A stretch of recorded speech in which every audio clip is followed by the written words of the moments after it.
আজকের দিনটা আমাদের জন্য একটু অন্যরকম স্পেশাল, কারণ আজ আমরা জংলি বাবার মন্দিরে যাচ্ছি। জংলি বাবার মন্দির আমাদের সুইট হোম থেকে প্রায় 8 কিলোমিটার দূরে অবস্থিত, তাই একটু জলদি বেরোনোর চেষ্টা করছি। বাট মিষ্টু দুধ নিয়ে আসতে দেরি করে দেওয়ায় একটু লেট হয়ে গেছে, অ্যাপ্রক্স 11:30।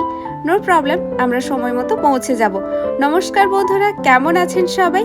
আমি কাবেরী, আর আপনাদের সবাইকে আমার নতুন একটি ভিডিওতে অনেক অনেক স্বাগত জানাই।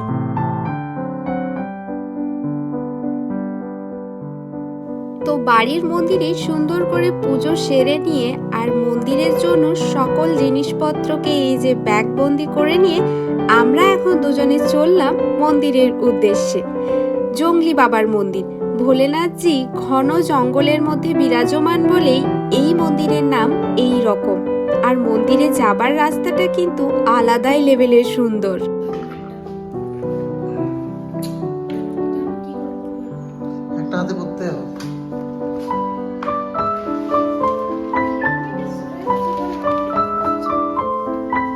নির্জন এই ঘন জঙ্গলের এই রাস্তা দিয়ে যাবার একটা আলাদাই অনুভূতি হয়। তো আমরা যাবার সময় অনেক খুঁজে শেষ পর্যন্ত এই দোকানটাতে বেলপাতা পাই, আর বেলপাতাগুলোকে ব্যাগবন্দি করে নিয়ে মন্দিরে যাবার বাকি রাস্তাটুকু আবারও পাড়ি দিতে শুরু করি। রাস্তা এবং জঙ্গলের সৌন্দর্যে আমাদের যাত্রাটা আরও রোমাঞ্চকর হয়ে উঠেছে। বেশ ভালোই রোদ্দুর উঠেছে আজ, আর এই আলো ছায়ার মধ্য দিয়েই কোথায় যেন চলেছি বলে মনে হচ্ছে। এই জঙ্গলের মধ্যেই হয়তো কোনো এক সময় জোরে হর্ন বাজিয়ে ছুটত রেল ইঞ্জিন, তবে এখন তা লতাপাতা আর জঙ্গলের মাঝে ইতিহাসে পরিণত হয়েছে। আর এই হলো সেই রেল লাইন। এই যে সামনেই যে বোর্ডটা আর চেকপোস্টটা দেখতে পাচ্ছেন, এখান থেকে আমরা মেন জঙ্গলে ঢুকে পড়ছি। জানেন তো, এই জঙ্গলে কিন্তু প্রায়ই হাতি আর বন্য শূকর দলে দেখা পাওয়া যায়, আর মাঝে মাঝে লেপার্ডগুলো এই রাস্তাতে শুয়েই কিন্তু রোদ নেয়। ভাবুন তো কি ভয়ানক! একটা যদি চোখের সামনে দেখতে পাওয়া যেত তাহলে কিন্তু বেশ মজা হতো, একটা থ্রিলিং এক্সপিরিয়েন্স। তবে শীতের দিনে পিকনিক করার জন্য আদর্শ এই জায়গা। হরেক রকম পাখির আওয়াজ এবং দেখা তো পাওয়াই যায়। কে বলতে পারে, ভাগ্যে থাকলে হয়তো আপনি আর লেপার্ড একই সাথে বসে একই মাটিতে ব্রেকফাস্ট করছেন, বা হয়তো একদল হাতি এক কাঁদি কলা নিয়ে এলো আপনার জন্য ডিম পাউরুটির টোস্ট দিয়ে জমিয়ে খাওয়ার জন্য। কি বলেন বন্ধুরা, বেশ মজা হবে তো?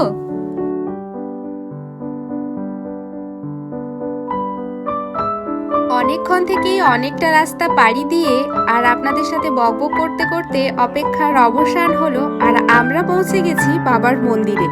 তবে মন্দিরে ঢোকার আগে এই যে পোড়ো বাড়িটা দেখছেন, এটা কিসের বাড়ি বলে মনে হয় আপনাদের বলুন তো? কমেন্টে আমাকে অবশ্যই জানাবেন।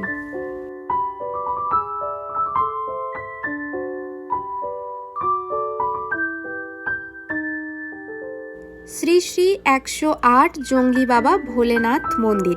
প্রতিটা মন্দিরেই একটা আলাদাই শান্তি পাওয়া যায়, তবে বাবাজির মন্দিরের শান্তিটা অন্যরকম। ঘন জঙ্গলের মাঝে এই মন্দির দেখলে মনে হয় বাবাজি যেন শান্ত পরিবেশে ধ্যানে মগ্ন, আর ওনার ধ্যান রক্ষার্থে সকল বন্যপ্রাণী যেন সদাই সজাগ হয়ে রয়েছে।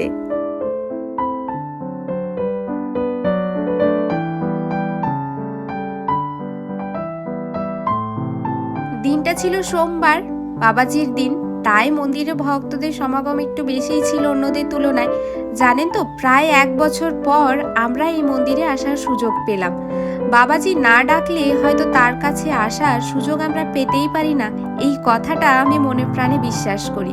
চাইলেই যে আমরা তার কাছে যেতে পারি না, এটা সদাই সত্য কথা।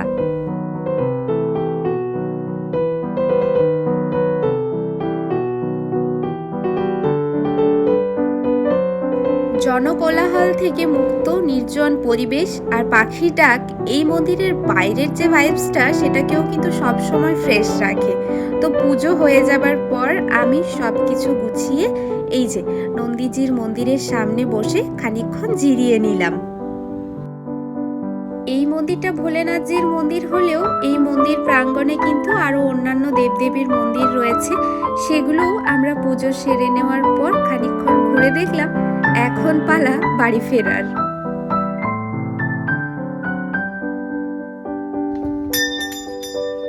এই বাড়ি ফেরার ক্ষণে আবারও ভোলেনাথজির কাছে প্রার্থনা করি বাবাজি যেন আমাদের সকলকে ভালো রাখে। ওম নমঃ শিবায়। বাজে প্রায় দুপুর 2টো, আর এইদিকে আমার মিস্টারও তার রাইনোকে নিয়ে বেরিয়ে পড়েছে বাড়ি ফেরার জন্য। ঘন জঙ্গলের মধ্যে কি সুন্দর চারিদিকে পাখির ডাক শোনা যাচ্ছে, শুনুন তো। বন্য প্রাণীর ভাষা বাবাজি বুঝতে পারলেও মানুষ তো তা বুঝতে অক্ষম। তাই এই মন্দিরকে সুরক্ষিত রাখার জন্য সর্বদাই কিন্তু এই যে ইলেকট্রিক ওয়্যারটা, সেটার ব্যবস্থা রয়েছে।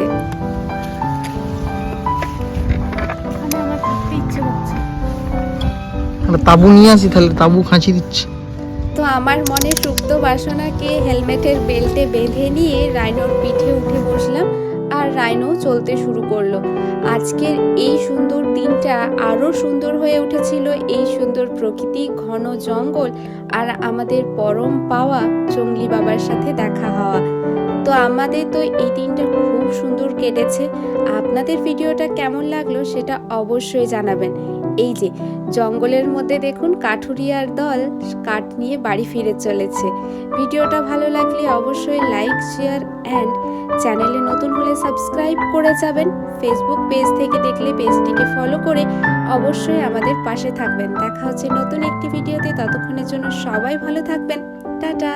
আর এই যে দেখুন চা বাগানে কেমন করে ফোয়ারার মাধ্যমে জল দেওয়া হয়।